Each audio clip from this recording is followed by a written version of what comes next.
Hello friends, welcome to delta education. વિદ્યાર્થી મિત્રો, last લેક્ચરની અંદર આપણે સ્ટાન્ડર્ડ 9ની અંદર આપણે અંગ્રેજીનો પાયો બાંધ્યો, અંગ્રેજીની શરૂઆત કરી. લાસ્ટ લેક્ચરની અંદર પણ મેં તમને કીધેલું કે જો તમારે અંગ્રેજી શીખવું હોય તો તમારે કાળનો અભ્યાસ કરવો જ પડે. કાળ છે તો અંગ્રેજી છે. લાસ્ટ લેક્ચરની અંદર આપણે પહેલો કાળ શીખાતા સિમ્પલ પ્રેઝન્ટ ટેન્સ. 12 કાળમાંનો પહેલો કાળ આપણે અભ્યાસ કર્યો હતો, સાદો વર્તમાન કાળ. સાદા વર્તમાન કાળના નિયમની અંદર આપણે ખાસ જોયું, દરેક કાળના મિત્રો તમારે નિયમ, એનો જે રૂલ છે, આ રૂલનો તમારે અભ્યાસ કરવો જ પડે. તમારી જોડે રૂલ હશે તો તમે ઇઝીલી કોઈ પણ વાક્યનું તમે અંગ્રેજી બનાવી શકશો તરત જ. સાદા વર્તમાન કાળનો રૂલ છે, એ રૂલ શું કહેતો હતો થોડુંક આપણે ઇન્ટ્રોડક્શન બાંધી દઈએ. સાદા વર્તમાન કાળનો રૂલ એવું કહેતો કે કર્તાની બાજુમાં ક્રિયાપદનું મૂળ રૂપ અથવા એસ કે ઈએસ વાળું રૂપ. મિત્રો, અત્યારે આપણે બધી હકાર વાક્ય રચના શીખવાના છીએ. નકાર અને પ્રશ્નાર્થ બધા કાળ જોયા પછી શીખવાના. આશા રાખું છું કે ઘરે તમે પ્રેક્ટિસ પણ કરી હશે. એકવાર કાળનો જે રૂલ છે, આ રૂલને માઇન્ડની અંદર બરાબર સેટ કરી દેવો. ક્યારેય કાળ આજીવન નહીં ભૂલાય.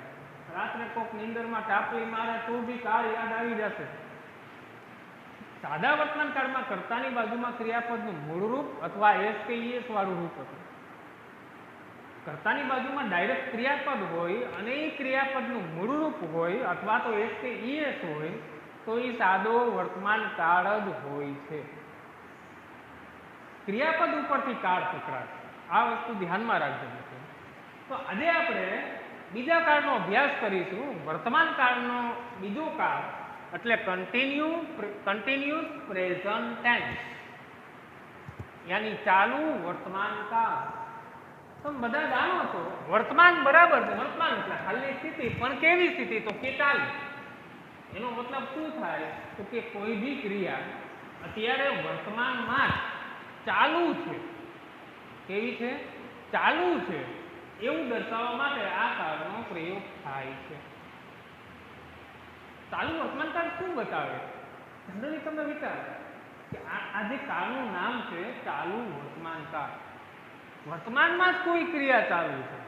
તો સાદા વર્તમાન કાળનો અને ચાલુ વર્તમાન કાળનો તફાવત સમજવાનો.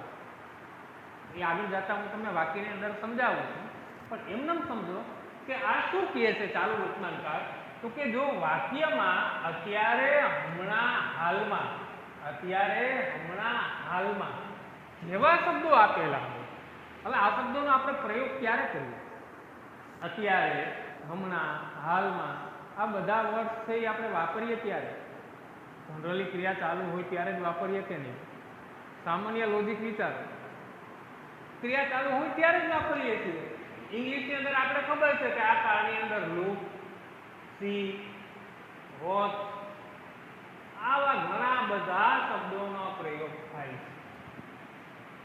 કે જ્યારે જ્યારે વાક્યની અંદર અત્યારે, હમણાં, હાલમાં આવા શબ્દોનો પ્રયોગ થાય એટલે સમજવાનું એ વાક્ય હંમેશા કન્ટિન્યુઅસ પ્રેઝન્ટ ટેન્સ એટલે કે ચાલુ વર્તમાન કાળનું હોય છે.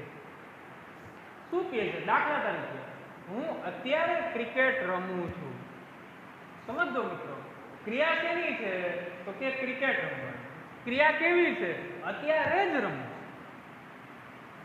આ શબ્દ છે અત્યારે. ચાલુ વર્તમાન કાળ જ થાય. આવે અમે અત્યારે અંગ્રેજી ગ્રામર ભણી રહ્યા છીએ. સમજો બે વસ્તુ. જો સાદા વર્તમાન કાળનું વાક્ય હોત ને તો એવી રીતે બોલાત કે હું અંગ્રેજી ગ્રામર ભણું છું. પણ જ્યારે ચાલુ વર્તમાન કાળમાં વાક્ય કેમ બોલાનું? હું અંગ્રેજી ગ્રામર ભણી રહ્યો છું. મિત્રો ફરી પાછું કહું, કાળ છે તો જ અંગ્રેજી છે.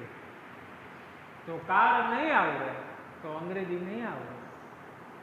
એકદમ ઇઝીલી જો ભણી રહ્યા છીએ અને ભણું છું, આ બે વસ્તુનો તફાવત જો. પેલી જે ઘટના છે સિમ્પલ પ્રેઝન્ટની, એ ઘટના એવું કહે છે કે આ રોજે રોજ થતી હોય, વારે વારે ઘટતી હોય અથવા તો બનતી હોય છે. જ્યારે આ ઘટના એમ કહે છે કે અત્યારે જ બની રહી છે, બીજું કંઈ નથી આની અંદર. બે વચ્ચેનો તફાવત ખાલી ક્રિયાપદ જ પકડાય. તમે ક્રિયાપદ ઉપર ફોકસ કરો, ભણી રહ્યા અને ભણું છું. આગળ શું કહે છે? કન્ટિન્યુઅસ પ્રેઝન્ટ ટેન્સનો નિયમ શું છે? કોઈ પણ કાળ એના નિયમ ઉપર આધીન છે.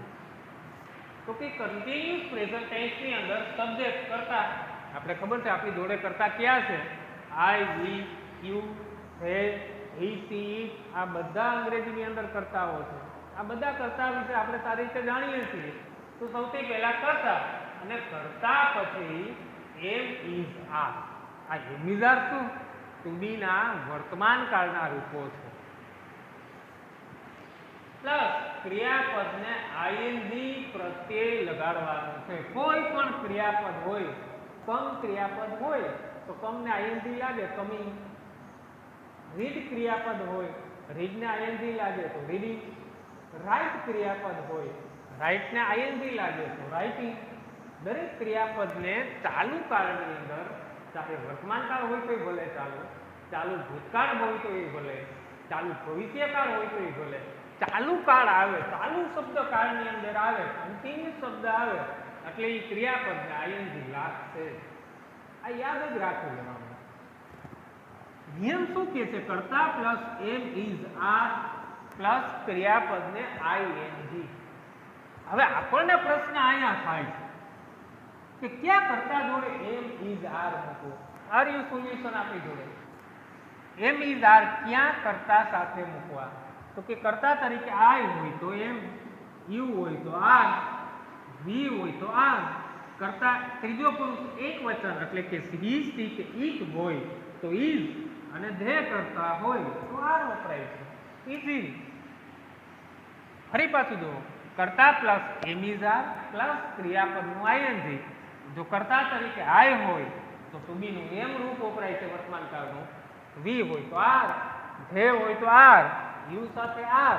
ત્રીજો પુરુષ એક વચન હી, સી, ઈટ સાથે ઇઝ વપરાય છે. બસ ઇઝી. આ નિયમ જ યાદ રાખો ખાલી કે કરતા પછી એમ, ઇઝ, આર આવે છે. હવે વિચારો, જે આપણો પહેલો કાળ અભ્યાસ કર્યો હતો simple present tense. Simple present ટેન્સની અંદર કર્તાની બાજુમાં ક્રિયાપદનું મૂળરૂપ અથવા તો એસ કે ઈએસ હતું. કરતા પછી ડાયરેક્ટ સ્થાન ક્રિયાપદનું મૂળરૂપ અથવા એસ કે ઈએસ. સિમ્પલ પ્રેઝન્ટ ટેન્સની અંદર.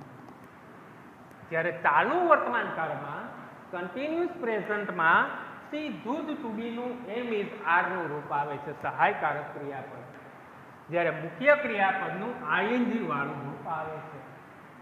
આ નિયમને તમે મિત્રો યાદ રાખો, પછી તમારી જોડે કદાચ ગમે એટલા વાક્ય પીડા હોય, તરત તમે અંગ્રેજી વાક્યનું બનાવી શકો છો. જો હું અત્યારે ક્રિકેટ રમી રહ્યો છું, ક્રિયા કેવી છે? અત્યારે થઈ રહી છે, અત્યારે ચાલુ છે ક્રિયા. એનો મતલબ ચાલુ વર્તમાન કાળમાં આ વાક્ય બને છે. તો આપણી જોડે હું માટે આપણી પાસે શબ્દ છે આઈ. તો આઈ હોય તો આઈની સાથે એમ, ઇઝ, આરનું કયું રૂપ આવે?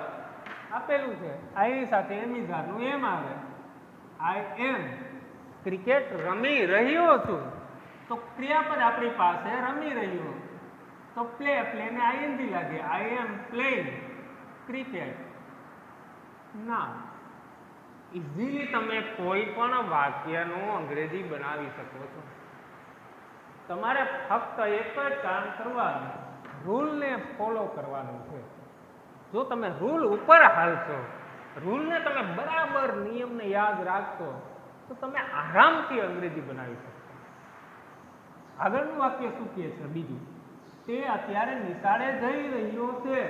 તે માટે આપણી જોડે કરતા છે હી હોય તો આપણી પાસે ઇઝ, ટુ બી નું રૂપ લેવું પડે. હી ઇઝ જઈ રહ્યો, જવા માટે આપણી પાસે ક્રિયાપદ ગો છે, ને આઈએનજી લાગે તો ગો નું ગોઈંગ થઈ જાય. He is going to school.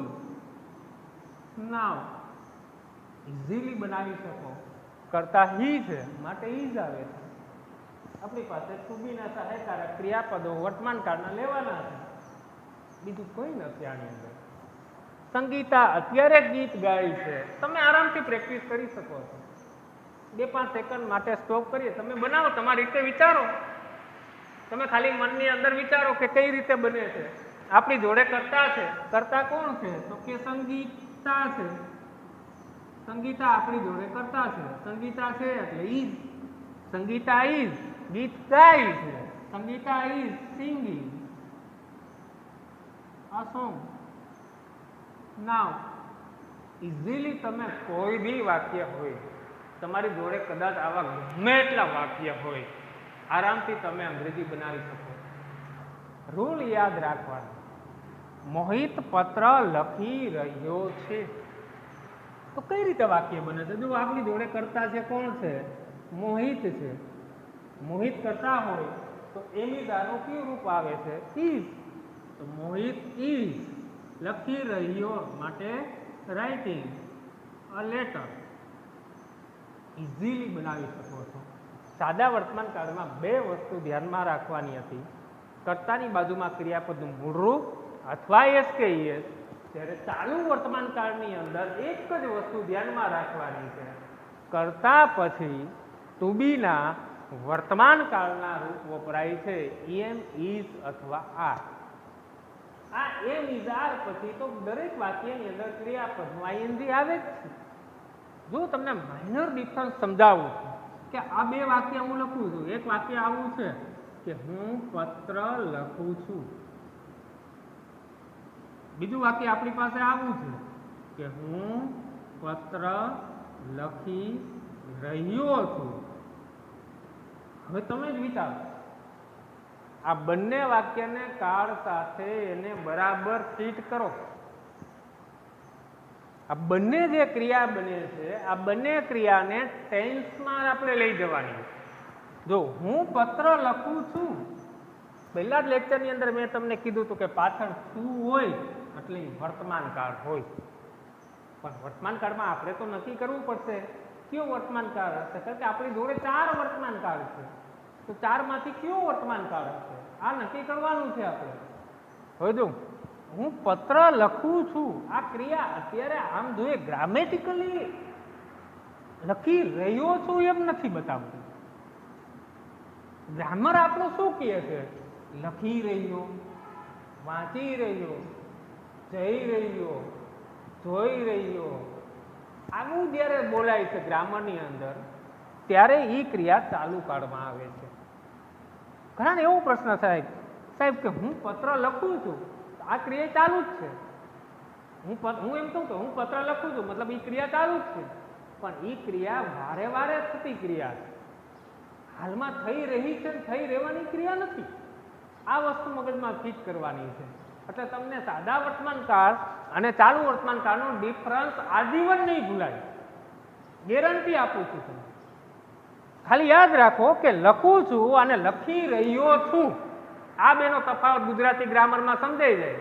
પહેલા લેક્ચરમાં કીધું હતું, જેનું ગુજરાતી ગ્રામર સારું એનું અંગ્રેજી ગ્રામર સારું. 2 ક્રિયાનો તફાવત સમજો, તમે ઇઝીલી બનાવી શકો. જો હું પત્ર લખું છું, સાદા વર્તમાન કાળનું વાક્ય. સાદા વર્તમાન કાળનો નિયમ આપણને શું સમજાવે છે? તો કે હું એટલે આય, કર્તાની બાજુમાં ક્રિયાપદનું મૂળરૂપ અથવા એસ કે ઈએસ. તો સાદા વર્તમાન કાળમાં કરતા આય છે, તો ક્રિયાપદનું મૂળરૂપ રાઈટ ક્રિયાપદ છે, લખું આઈ રાઈટ અ લેટર. આ સાદા વર્તમાન કાળનો નિયમ છે. ચાલુ વર્તમાન કાળમાં શું બંધાવે છે? હું એટલે આય, પછી એમાં એમ, ઇઝ, આર ના રૂપો લેવા પડે. આઈ એમ રાઇટિંગ, કારણ કે દરેક ચાલુ વર્તમાન કાળના દરેક સેન્ટેન્સની અંદર ક્રિયાપદનું હંમેશા આઈએનજી વાળું રૂપ આવે. આઈ એમ રાઇટિંગ અ લેટર. આ બંને વચ્ચેનો તફાવત છે. આરામથી તમે સમજી શકો મિત્રો, ઇઝીલી તમે યાદ રાખી શકો. ફક્ત નિયમ જોઈ લો, નિયમ શું કહેવા માંગે છે. ઇઝી કરતા પ્લસ એમ ઇઝ આર. તમને કોઈ પ્રશ્ન પૂછે કે એમ ઇઝ આર શું છે, તો મિત્રો કંઈ નથી, એમ ઇઝ આર ટુ બીનું વર્તમાન કાળનું રૂપ છે. આ યાદ રાખી. કદાચ કોઈ પ્રશ્ન તમને કરે તો કહી દેવું કે એમ ઇઝ આર ટુ બી ના વર્તમાન કાળના રૂપો છે. ઇઝીલી તમે નિયમ યાદ રાખો. તમારી જોડે જેટલા બી વાક્ય પડ્યા હોય એનું તમે અંગ્રેજીમાં ટ્રાન્સફર કરી શકો. કરતા plus am is are plus ક્રિયાપદ આઈએનજી, આ ત્રણ વસ્તુ ખાલી કન્ટિન્યુઅસ પ્રેઝન્ટ ટેન્સની અંદર યાદ રાખો. બીજું આની અંદર કંઈ યાદ રાખવાનું નથી. ખાસ ઘટના શું બને, ક્યારે બને, ક્રિયાપદ શું વપરાય છે વાક્યની અંદર, કારણ કે કાળ છે એ ક્રિયાપદને આધીન છે. ક્રિયાપદ ઓળખતા શીખી જાઓ એટલે કાળ તરત જ આવડી જાય. અત્યારે આપ ઘરે છો, શાળાઓ હજી ખુલવાનો સમય ખૂબ વાર લાગશે શાળાના ખુલતા, તો ઘરે બેઠા બેઠા આપણી જોડે કેટલા વાક્ય પડેલા છે. બધા વાક્યની પ્રેક્ટિસ કરો. ખાસ ગુજરાતીની અંદર બોલતા શીખો, પછી વાક્યના ઇંગ્લિશની અંદર ટ્રાન્સફર કરો. કોઈ પણ એક ક્રિયાપદ ઉપાડો, તમે ખાલી ક્રિયાપદ લ્યો કે હું પત્ર લખું છું, આ વાક્યને તમે ફેરવો. હું પત્ર લખું છું, તું પત્ર લખે છે, તમે પત્ર લખો છો, અમે પત્ર લખીએ છીએ. આવી રીતે વાક્યને બદલાવો. હું પત્ર લખી રહ્યો છું, અમે પત્ર લખી રહ્યા છીએ, તમે પત્ર લખી રહ્યા છો. આવી રીતે વાક્યને ચેન્જીસ કરો અને પછી વાક્યનું તમે નીચે અંગ્રેજી લખો. ઇઝીલી તમે અંગ્રેજી શીખી શકશો. આશા રાખું છું આ બધાને બંને કાળની અંદર કમ્પ્લીટ ખૂબ સારી રીતે ડીપથી ન ભૂલાય એવું હંમેશા રિમેમ્બર રહે એવી રીતે અભ્યાસ કરવાનો છે. આશા રાખું છું આપ ઘરે બરાબર અભ્યાસ કરજો. ન સમજાય તો એમાં ને એમાં કોમેન્ટ કરીને જણાવજો. વધારેમાં વધારે વિડીયોને લાઈક કરો. ડેલ્ટા સ્કૂલના યુટ્યુબની અંદર સર્ચ કરજો, સબસ્ક્રાઈબ કરજો, શેર કરજો. Thank you very much.